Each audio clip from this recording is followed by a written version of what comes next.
Alors bonjour chers panafricanistes, chers combattants pour l'émergence africaine, c'est le Banin de Yingui. Une fois de plus, je suis à vous aujourd'hui pour parler d'un sujet qui sur les réseaux sociaux a fait ou continue de faire saliver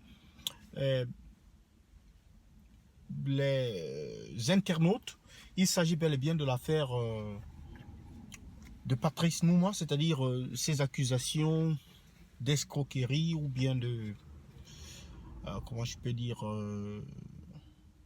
d'arnaques qui ont été faites, du moins qui ont été dévoilées dans l'émission de GMTV en ligne, Jean-Marie Wafo, un truc qu'on l'appelle comme ça. Alors, franchement, moi, j'ai été un peu scandalisé lorsque j'ai suivi cela. En fait, je n'en revenais pas.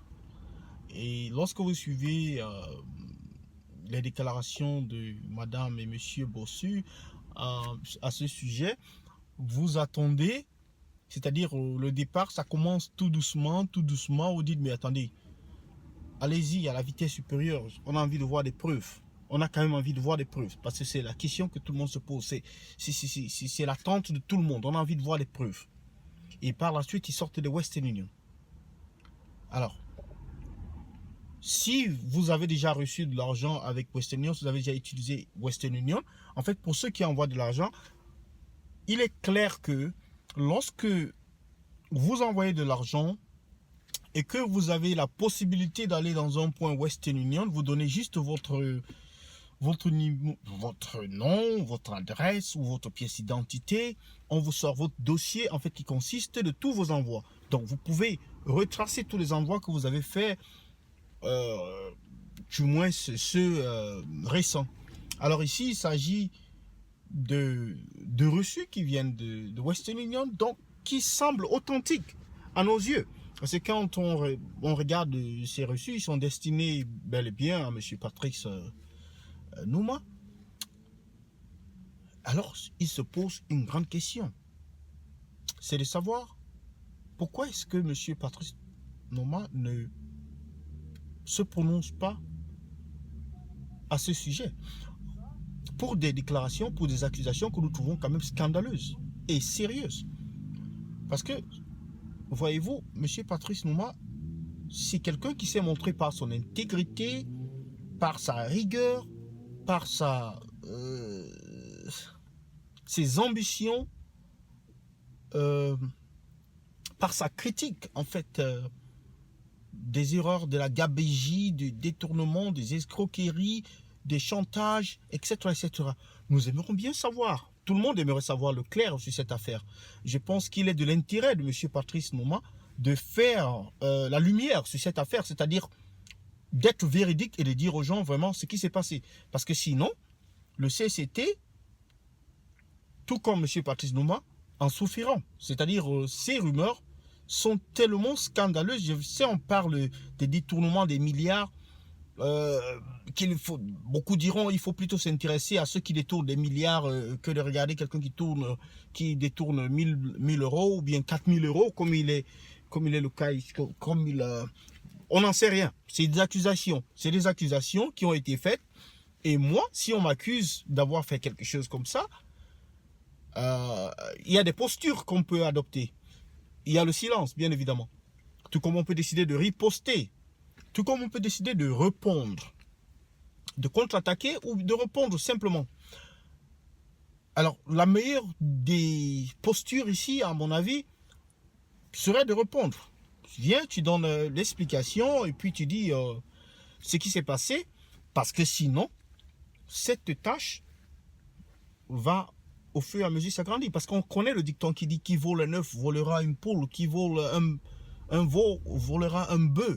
Donc, lorsqu'on voit des choses comme ça, parce qu'il y a des rumeurs également qui courent, qu'il y a d'autres personnes qui seraient plus ou moins dans la même situation, il y a d'autres personnes qui pourraient venir. Ce serait un scandale au style Monsieur Albert qui a commencé, en fait, par lequel le scandale sexuel de Hollywood a commencé. C'est-à-dire ça commence avec une femme. C'est comme le scandale avec monsieur Donald Trump, ça commence avec une femme et puis il y a une multitude de femmes qui viennent après, simplement parce que soit on garde le silence, soit on nie complètement tout sur la ligne, quoi. Donc, ce serait de l'intérêt de la carrière et de vraiment non seulement de la carrière, mais aussi c'est-à-dire l'information des personnes qui suivent quand même M. Nouma, de savoir ce qui s'est passé dans cette affaire où on l'accuse d'avoir escroqué. On ne sait pas si c'est vrai ou pas. Bon, maintenant, il faut aller dans les spectatives. Désolé. Il faut aller dans les spectatives, c'est-à-dire que les spéculations diverses. Les gens, ils accusent monsieur et madame Bossu de n'avoir pas porté plainte. Bien entendu, oui. Ce serait une accusation fondée de ne pas porter plainte. Parce que, disent-ils, Patrice Nouma leur a donné son aval de lui porter plainte. S'il n'était pas content, du moins. Maintenant, nous savons dans quel système nous vivons. D'abord, c'est une affaire d'escroquerie c'est une escroquerie sur une affaire louche, c'est-à-dire de voyage qui n'est déjà pas un business. C'est-à-dire, Patrice Nouma n'a pas un business établi pour faire voyager des gens. Ça, c'est une chose. Deux, écoutez, vous allez vous plaindre sur une affaire qui n'est pas une affaire criminelle, puisque ce n'est pas des faits, c'est pas un flagrant délit en fait, c'est des faits qui se sont déroulés et donc c'est une affaire civile. Si vous appelez la police, n'importe quelle police du monde, on vous dira allez voir un avocat, porter plainte, et voir un avocat ça coûte cher, ça coûte des millions d'euros, c'est pas des millions d'euros quand même, des millions de francs CFA, c'est des milliers d'euros, c'est-à-dire on parle là dans les 2000 euros pour monter une affaire de ce genre et puis vous n'êtes même pas sûr parce que M. Patrice Nouma n'habite pas en France, donc comment c'est une procédure qui sera coûteuse parce que elle va durer dans le temps. Donc, je comprends bien la raison pour laquelle les gens ne se précipitent, monsieur et madame Bossu ne se précipitent pas à aller porter plainte si jamais, ça c'est le cas où ils avaient raison, si les allégations sont vraiment fondées, qu'ils ne portent pas plainte et qu'ils décident de limiter leur perte à ce qui est le montant qu'ils ont dévoilé sur ces transferts de Western Union. Donc, moi, je dirais plutôt à la masse de ne pas leur en vouloir d'une certaine manière sur ce point-là, en particulier dire allez porter plainte. On ne porte pas plainte comme ça. C'est pas porter plainte, c'est pas, ça ne se ramasse pas. C'est des procès en Europe si ça se paye à coût des centaines c'est pas de milliers en fait d'euros et c'est pas donné à n'importe qui. Mais bon, c'est quoi le but en fait? Si le but c'est de récupérer 4000 euros dont tu n'es même pas sûr que tu vas récupérer parce que la personne que tu accuses n'est même pas sur le territoire, c'est une longue procédure. En fait, c'est une affaire qui préfère être laissée comme ça et dénoncer. Parce que la meilleure des solutions aurait été que M. Patrice Nouma leur remette leurs sous depuis.